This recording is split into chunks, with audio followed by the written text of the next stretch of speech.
हुंकार, तमिलनाडु और महाराष्ट्र में पीएम का मेगा रोड शो। तमिलनाडु की वेल्लोर लोकसभा सीट से बीजेपी प्रत्याशी के समर्थन में पीएम मोदी जनसभा को करेंगे संबोधित। सुबह करीब 10 बजे पीएम जनता से होंगे रूबरू। दिन में तमिलनाडु तो शाम में महाराष्ट्र में जनता के बीच जाएंगे पीएम।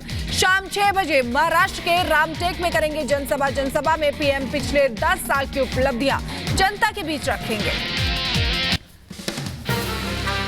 प्रधानमंत्री शिवसेना उम्मीदवार राजू परवे के समर्थन में करेंगे चुनाव प्रचार। पीएम की रैली से पहले सीएम एकनाथ शिंदे ने लिया तैयारियों का जायजा।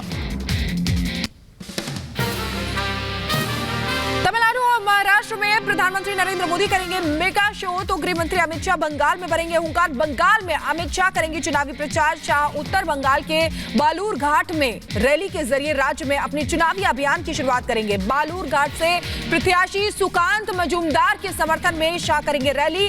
गृह मंत्री जनता के बीच मोदी सरकार के कामों को गिनवाएंगे, तो साथ ही विपक्ष को भी आड़े हाथों लेंगे। पहले और दूसरे चरण में बंगाल की कई हॉट सीट पर होनी है वोटिंग।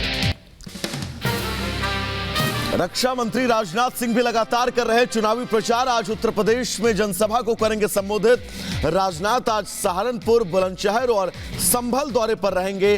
तीनों ही जिलों में रक्षा मंत्री जनसभा करेंगे संबोधित।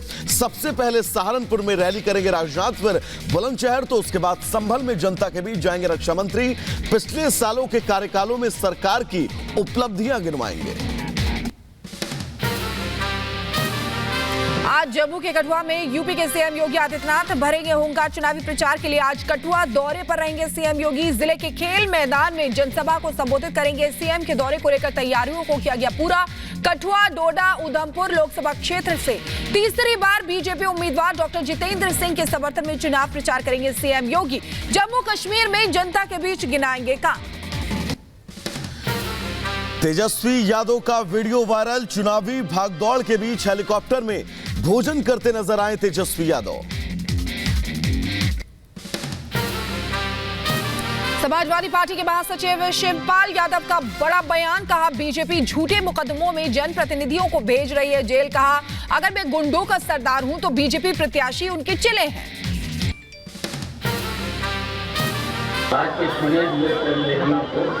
बताओ एमएलए, एमपी के साथ साथ मुख्यमंत्रियों को जेल भेजा झूठे मुकदमों में।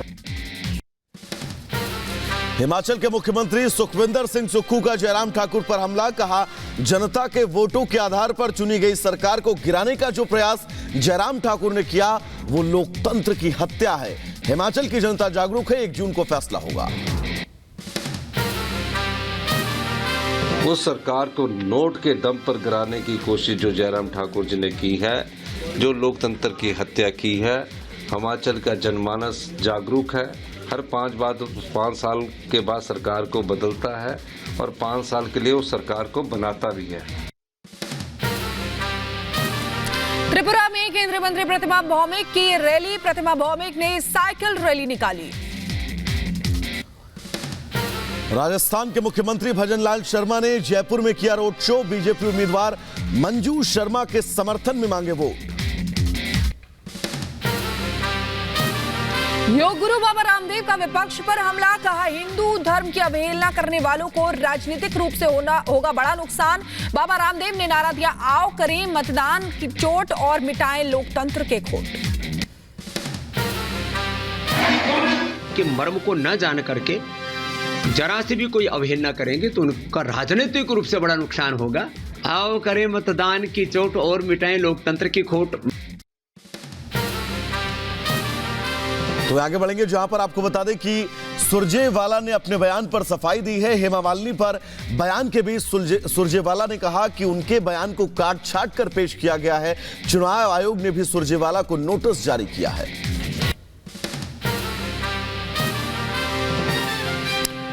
और कांग्रेस आगामी चुनाव से पहले लगातार सामने आ रही है विपक्षी गठबंधन में टूट की तस्वीरें। एक बार फिर समाजवादी पार्टी के विधायक ने कांग्रेस पर हमला बोला है। यूपी के रायबरेली सीट पर कांग्रेस की ओर से प्रत्याशी न घोषित किए जाने पर सपा विधायक मनोज पांडे का गांधी परिवार पर निशाना साधा है। उन्होंने कहा कई दशक से गांधी परिवार चुनाव जीता है और आज कांग्रेस पार्टी को प्रत्याशी नहीं मिल रहा है। इतना ही नहीं, मनोज पांडे ने कांग्रेस पर रायबरेली की जनता से छल करने का आरोप भी लगाया है।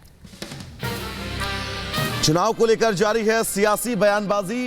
एसपी के अध्यक्ष और यूपी के मंत्री ओम प्रकाश राजभर ने विपक्षी गठबंधन पर बोला हमला। कहा इन लोगों ने गठबंधन बनाया और इसे बनाने वालों का साथ उन्हें छोड़ दिया।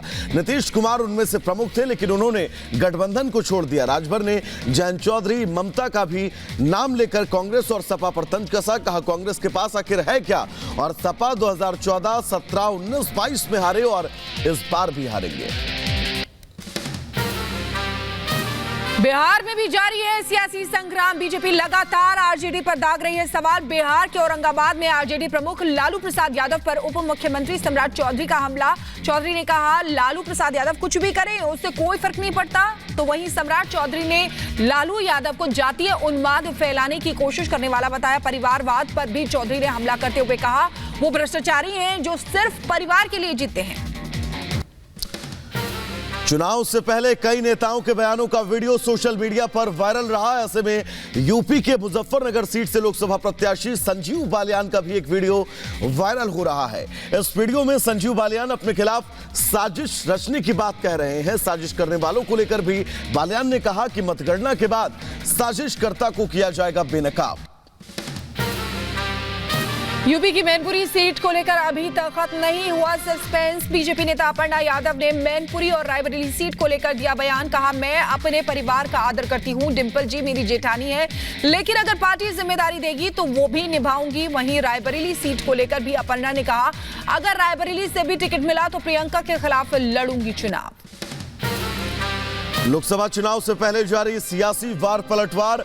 राष्ट्रीय लोकदल के अध्यक्ष जयंत चौधरी ने मंगलवार को शामली पहुंचकर सपा के अध्यक्ष अखिलेश पर बोला हमला। जयंत बोले अखिलेश रानी देकर राजा मारना चाहते थे। अखिलेश पर तंज कसते हुए कहा कि हमें 6-7 का गणित न समझाएं, 1 और 1 11 भी होते हैं। आपको बता दें कि मंगलवार को कैराना लोकसभा सीट से बीजेपी उम्मीदवार प्रदीप चौधरी के समर्थन में जनसभा को संबोधित करने जयंत चौधरी पहुंचे थे। मुंबई से एमएनएस प्रमुख राज ठाकरे ने किया बड़ा ऐलान। मुंबई के शिवाजी पार्क की रैली में राज ठाकरे ने लोकसभा चुनाव में बिना शर्त पीएम नरेंद्र मोदी को समर्थन देने का ऐलान किया है। राज ठाकरे ने कहा कि हमें राज्यसभा नहीं चाहिए और ना ही किसी तरह का समझौता चाहिए। हम बीजेपी, शिवसेना और एनसीपी गठबंधन का समर्थन करेंगे। तो वहीं कांग्रेस नेता ने राज ठाकरे पर बोला हमला। कहा राज ठाकरे दिल्ली के सामने झुक गए हैं, महाराष्ट्र को कोई फर्क नहीं पड़ने वाला है।